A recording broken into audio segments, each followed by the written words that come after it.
Girl Studio Ghibli, it's good that you were working with Disney for once when you first started.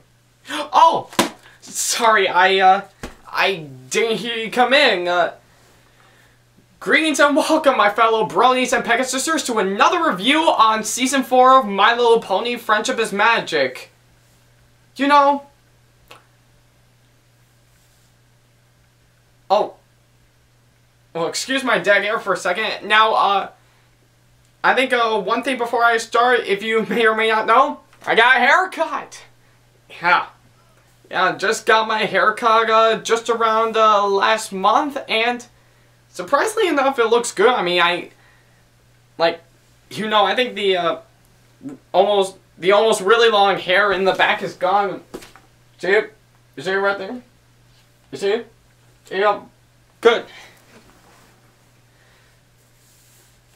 Yeah, long story short, just around last month I got a haircut and nothing else. And if you may not remember my haircut that made its debut in episode 24 of Train Boy 54's Adventures of Phineas and Ferb, well, I'm quite impressed by that. Oh, and also to the people who are quite impressed of my haircut in episode 24, good for you. Yeah, forgot to tell you that, so, well, I must not waste any more time. Let's get right into the episode, which is Rarity Takes Manehattan. So the episode starts off with the main six and Spike boarding the train to Manehattan with... Sorry about that. As Rarity discussed that she's excited for Fashion Week and her friends tagging along for support, Rarity is so pleased with her friends that, as a token of her appreciation, she gives them the tickets to see Hanging in the Hills, the most popular musical in Bridalway. Whoa. Hanging in the Hills, that is a clever title for a pony-related musical. In fact, to me, I absolutely find it as a, pony-fied version of The Sound of Music. Yeah, that is really awesome, and Bridalway? I think I definitely like the name Bridalway. It's sort of like a pony-fied version of Broadway. So as the seven friends reach the bustling metropolis, Rarity mentions to her friends that she was able to get tickets to the sold-out musical by doing something nice for the musical's costume designer. Rarity is so excited about being in Manehattan that she couldn't help but sing a little song about it. And in fact, in my opinion, I think the song Generosity in this episode is pretty well done. Like when you're looking at Manehattan in the episode, it almost looked like a pony-fied version of New York. In fact, which really begs the question, why do so many movies and TV shows have to take place in New York City? Was New Jersey not available for you guys? Well, I think you pretty much get the idea. So during the song, she shows generosity to the bellhop, the grumpy stallion in a fedora, and a cable pony. Later, Rarity's friends ask if there's anything else they can do. Rarity states that it's all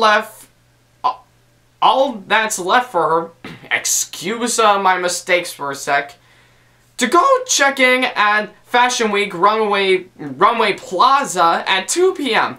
When they looked over at the clock tower, it says it was now 1:50.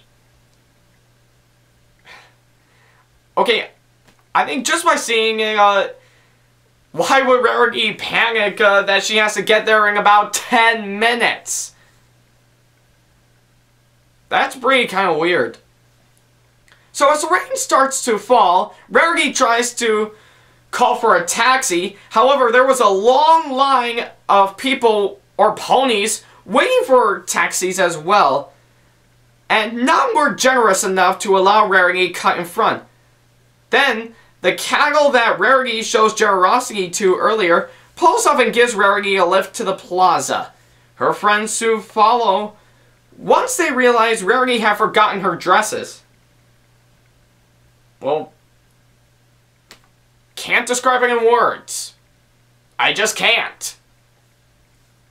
So Rarity enters the plaza to check in for Fashion Week, but she discovers that she already forgotten her dresses. And despite of that, the hotel bellhop from earlier wheels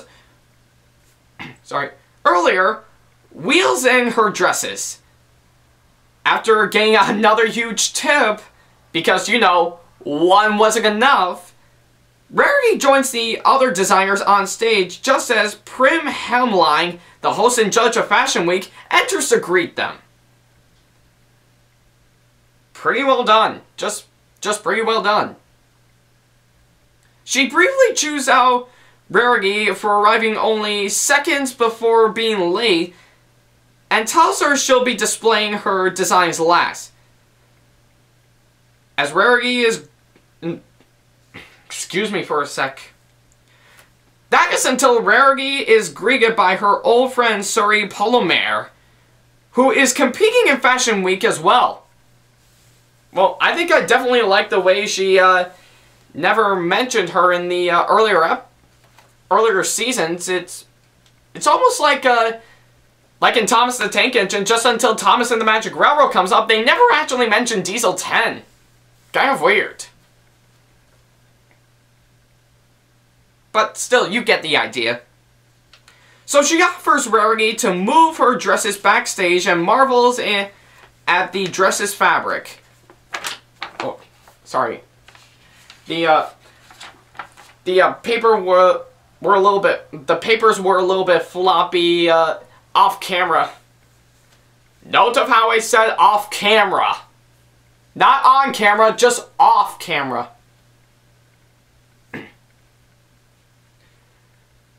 So Suri asks Rarity for a swat of fabric, which Rarity is more than happy to give. The next day, when Rarity checks in the plaza, she discovers that Suri has created an entire line of dresses with Rarity's fabric and passing it off as her own.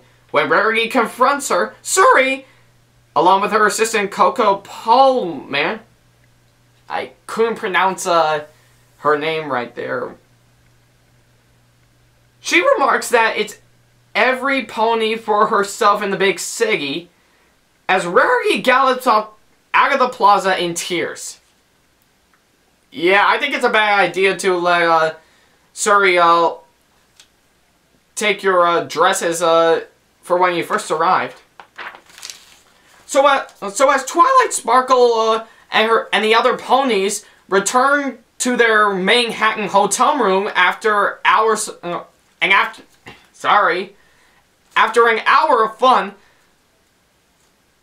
she and the rest of the ponies are really looking forward to the rest of the day ahead of them, including Hanging in the Hills. When Rarity enters the room in tears, Rainbow Dash asks what's wrong, and Rarity cries over that her generosity backfired on her. Naturally, her friends are welcome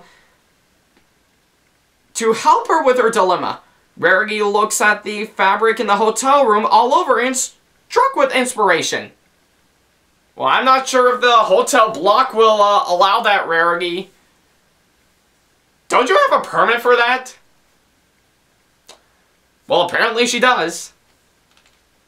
So the ponies spent up hours and hours and hours of sewing and putting together Rarity's new fashion line. And they were quite unhappy with doing that.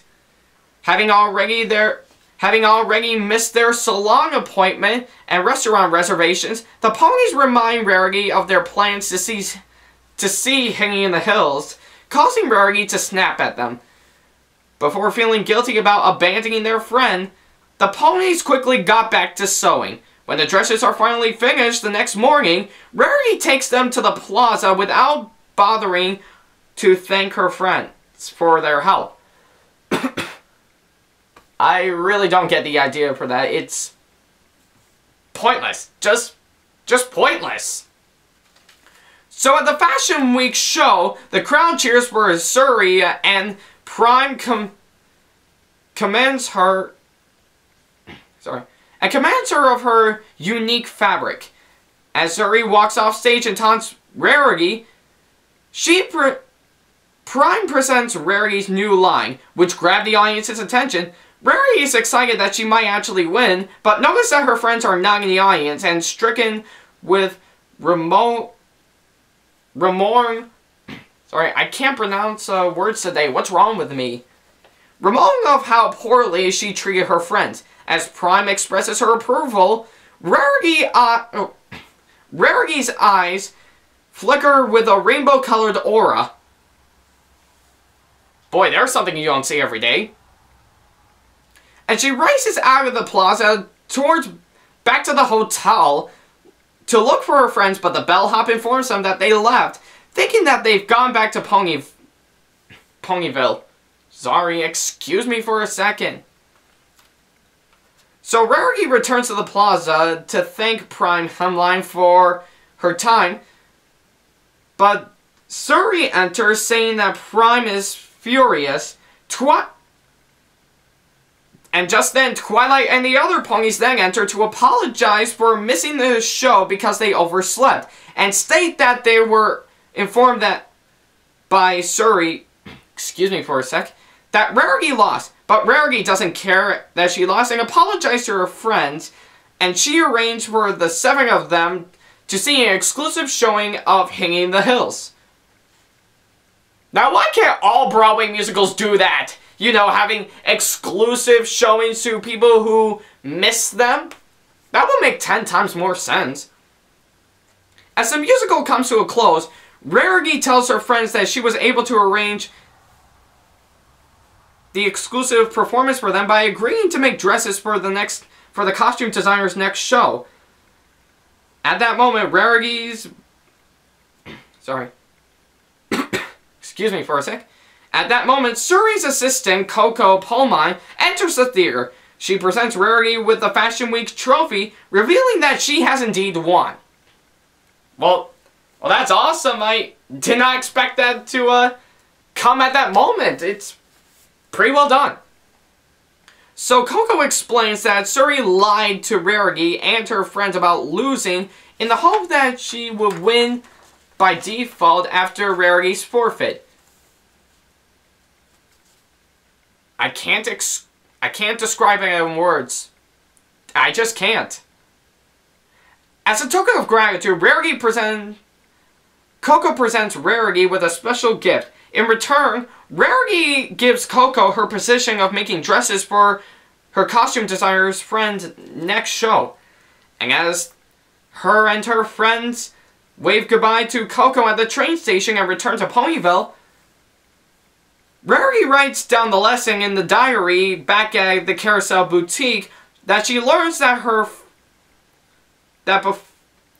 before opening Coco's perfectly parting gift, a spool of rainbow-colored thread.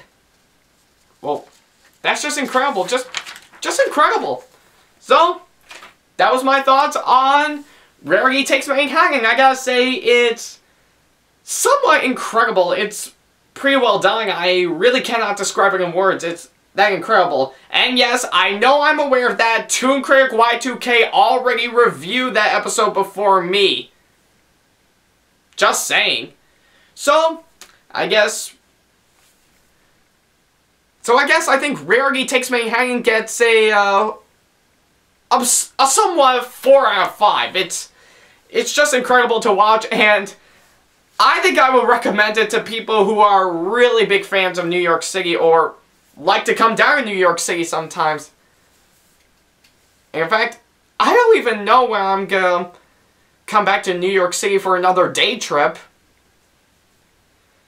But I think it would be stupid of me to live in New York City. I still cannot describe it. And I almost wasted about over 15 minutes of this, so I'll see you for my next review, my fellow bronies and Pegasisters.